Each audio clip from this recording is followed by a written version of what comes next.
Проблема в том, что он не руководствуется национальными интересами своей страны. Потому что сам по себе Крым, он нанес огромный ущерб. Вот это вот завоевание Крыма. Эти санкции намного дороже стали, чем, скажем, приобретение, которое сделал он в Крыму.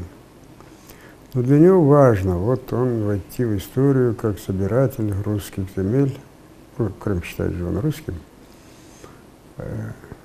расширить Российскую Федерацию до границ хотя бы бывшего Советского Союза. Соответственно, у него виды на Северный Казахстан, там, Белоруссия, Украина. Но без Украины просто восстановление этой империи невозможно. Поэтому для него очень важна эта Украина.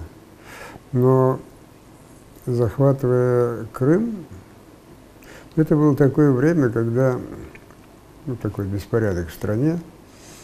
Почему-то у него была уверенность, что он сможет здесь, в Киеве, установить такую власть, которая, типа Януковича, который согласится, что Крым — это русская территория, и тогда бы, конечно, вот эти санкции, они бы не были бы задействованы. Но этого не получилось. А теперь Крым для него как чемодан без ручки. Отдать не может, а в то же время это тяжелая ноша для него.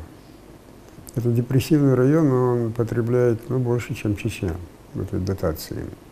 Никакой-то прибыли нет. Но в военном плане, конечно, удобно. И сейчас же, вот скажем, основное вооружение идет вот по этому Керченскому мосту, через Крым, через Чонгарский мост.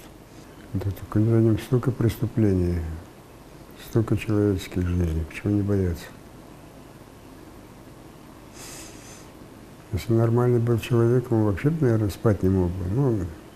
Другого круга, другого, так сказать, сорта человек, наверное, спит все-таки. Там многие говорили, вот там ближайшее окружение, но проблема в том, что ближайшее окружение повязано с ним общими преступлениями. И никто из ближайшего окружения, скажем, свергнув Путина не станет героем, потому что, когда, скажем, идет шлейф преступлений. А со стороны, уже даже с самыми ближайшими очень редко встречается.